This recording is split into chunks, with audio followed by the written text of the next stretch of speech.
রহমতুল্লাহি ওবারাকাতু। সম্মানিত আমার ব্লকবাসী তথা দেশবাসী, আপনারা সবাই অবগত ছিলেন যে আগামী 6 সেপ্টেম্বর বাগপুর ঈদগাহ ময়দানে এক হামদে বাড়ি ও জিকরে রসুল সাল্লাল্লাহু তাআলা আলাইহি ওয়াসাল্লাম মাহফিলের আয়োজন করা হয়েছিল।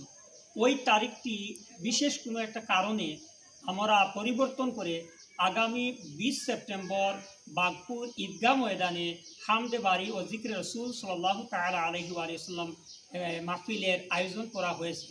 বাদ মাগরিব হইতে রাত্রি 12 ঘটিকা পর্যন্ত আপনারা সবাই কাছে অনুরোধ যে এই ভিডিওটি আপনারা লাইক কমেন্ট করে শেয়ার করে সকলের কাছে পৌঁছে দিন। আমাদের এই মাহফিলে উপস্থিত থাকবেন ব্লক উপত্যকার সুনামধন্য উলামায়ে কেরাম এবং সুফিয়ানে আজম ও নাত খাবিন্দ। তো আপনারা সকলের উপস্থিতি একান্ত কাম্য। আপনারা সবাই এই ভিডিওটি সকলের কাছে পৌঁছে দিন। তারিখটা যেন সবাই জেনে নেয় যে এই তারিখটা 6 সেপ্টেম্বর পরিবর্তন করে বদলানো হয়েছে। 20 সেপ্টেম্বর দিবাগত রাত্রি 28 রবিউল আউয়াল হয়। তো আপনারা সকলের কাছে অনুরোধ, ভিডিওটা আপনারা বেশি বেশি করে লাইক কমেন্ট করে শেয়ার করে দিন। আসসালামু আলাইকুম ওয়া রাহমাতুল্লাহি ওয়া বারাকাতুহু।